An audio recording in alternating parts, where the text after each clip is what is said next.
Random disclaimer.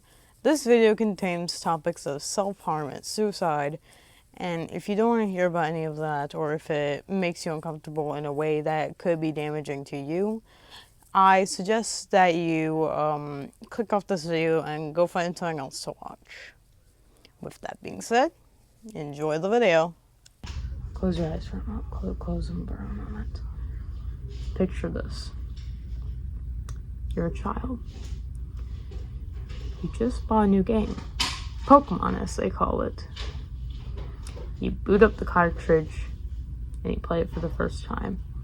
After a little while, you're a pro. Eventually you get to a new area. As soon as you step in, there's this strange song that plays. You're not sure what it is. And to be frank, it's kind of hurting your ears a little bit. But it almost makes you want to quit the game. But you still want to keep playing. So you continue. Eventually the song gets to a point where it starts raising in pitch, changing ever so slightly to a different frequency, ever slightly so higher. All of a sudden, you're in the middle of a battle and you feel a strange urge. You haven't felt this way before. You're scared. You have an urge to hurt yourself, maim yourself, tear yourself apart in every way possible. You have an urge to do this to other people. You have an urge to end your own life by your hands. That is Lavender syndrome. Stage A performance by May. What's good, warlocks of space and time? What the heck is this intro, man? Anyways, I'm here to discuss about one of my most favorite creepypastas ever. You have 5 seconds to guess. 1, 2, 3, 4, 5. You couldn't tell already by the title. It is Lavender syndrome. Yeah. I know you can't see my face at the moment, but I'm very excited. And with that, let's begin. So, first of all, Lavender syndrome. What is it? What does it mean? Is it real? Where does it come from? And all of these other questions that we will answer later. So let's start off with the basic question first. What is it? Lavender syndrome is a creepypasta that originated, I'll put it up on the screen here. So, because I can't quite remember, I think 2012? No, that's wrong! 8? I don't know. Around the time when Pokemon was a fairly new thing. And essentially, I just realized, Lavender Town is about ghosts. And I'm dressed up for the occasion. That's nice. Anyways, Lavender Town is an area, and I forgot which game of Pokemon. Here it is. Anyways, Lavender Town is an area in Pokemon where essentially it's where all of the ghost types are. It's essentially like a big area that is essentially just a massive Pokemon graveyard. There's people walking around, mourning their dead Pokemon. The whole place is just very monotone, very lavender, hence the name Lavender syndrome. But the defining characteristic, it's not the ghosts, though that does play an important part. It's not the lavenderness of the place. It's not the eeriness. However, all of these things congregate into one massive story, Lavender syndrome. But it isn't any of these things. That is what a creepypasta is. In Lavender Towns, there is a specific soundtrack that plays. It's not found anywhere in the game, I'm pretty sure. I'll have to check on that later. But essentially, it is very high pitched, and due to the the limited sound system of the NES, I think. No, that's wrong. It came out very choppy, very pixelated, very high pitched, very yeah. So essentially, the song is very high pitched, and so I'll play a little snippet here.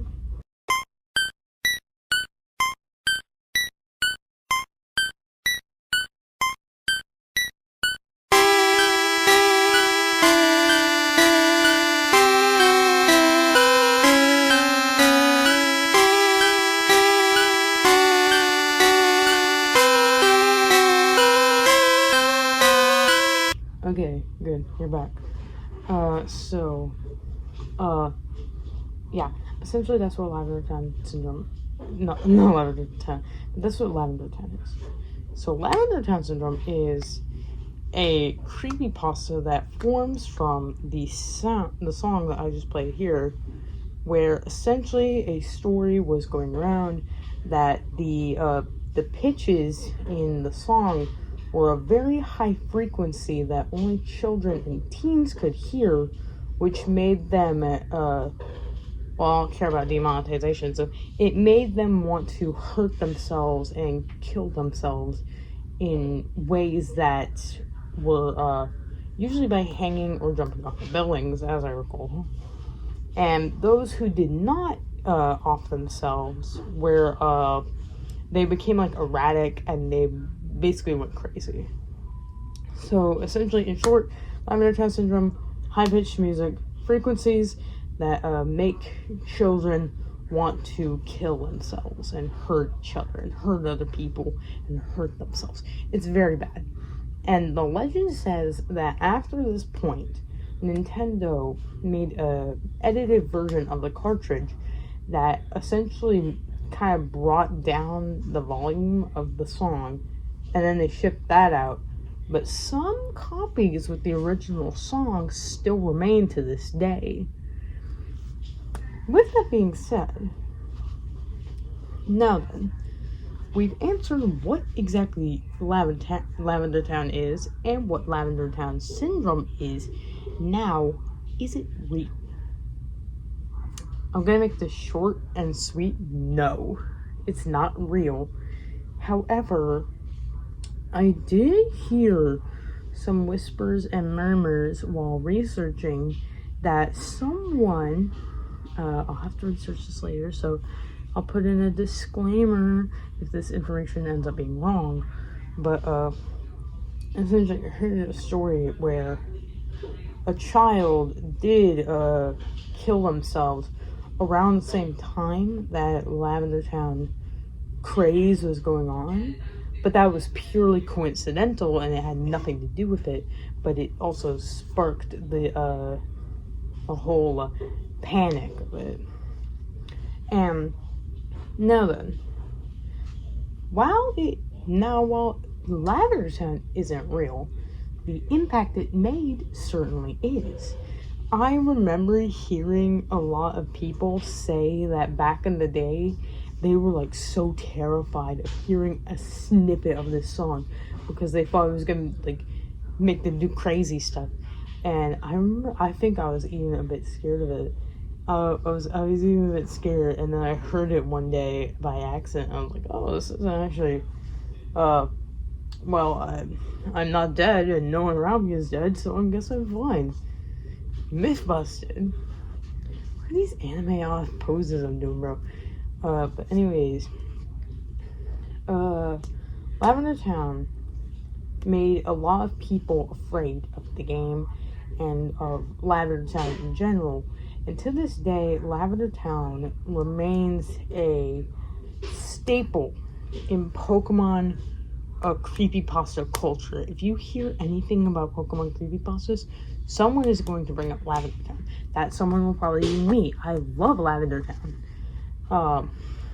Anyways, now then,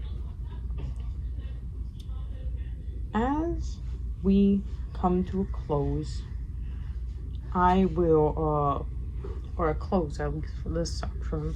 I'll make a whole other part later. But essentially, the reason why I love Lavender Town. Now, I think Lavender Town Syndrome is one of the best, well-written creepypastas out there. And the reason why I say this is because it is believable. It doesn't try to push too much out there. Unlike with other creepypastas, Jeff the Killer, Sonic.exe, Siren Head, Siren Head technically isn't a creepypasta, but some people think it is. That's besides the point. They all focus on heavy gore, heavy murder. Something in the night is coming after you, and if you don't watch your 6 at night, it will crawl into your bed and take all your phalanges in your sleep. Woo! But meanwhile, Lavender Town is basically like, oh yeah, this song, if you hear it, makes you kill yourself. Nah, there's no monster or anything. Just like listen to the song, see if you die or not. We'll find out later. Will you die? I guess we'll find out. But that's why I think this creepypasta is especially well written, because it doesn't push too much on the supernatural side. Yes, while there isn't, or at least no known phenomenon that I've heard of at the moment, where a frequency can make someone do that to themselves, for the people who don't have that information, or the people that just simply don't look it up at the time, I'm sure there were a lot of those out there during this time, as this was a big thing, it seems believable. You hear someone tell you, like, imagine this. So, someone comes up to you and it's like, hey, Jeff the Killer, he's after you. Whoa. But, versus, hey, if you play this song like made a bunch of kids kill themselves, what would you believe? Would you believe the one about a probably made up serial killer who probably will not kill you, or a case that you aren't sure if it's real or fake? You're just a kid at the time. You don't know. So you believe it. And then you tell other people. And it spreads. And it spreads, and it spreads, and it spreads, and it spreads. To be fair, this is how all creepypastas spread, but I feel like Lavender Town is more believable. Secondly, it is truly horrifying, in my opinion. This is where the original part at the beginning was gonna be, so just replay that part in your head real quick. Yeah, 3, 2, 1, and yeah. Anyways, I digress. Anywho, so in conclusion, Lavender Town Syndrome. It is a creepypasta based on the music of the area, Lavender Town, which has high frequency sounds in it that makes children want to off themselves in brutal and horrible ways. Congrats, we're living in now. So, Lavender Town Syndrome. Yeah. And yeah, that's essentially what it is, and I'll make a detailed run-view of this later. Mark my words, as I am desperately in love with this creepypasta, so expect to see more from me on this soon. Until then, farewell. And do you hear the whistle?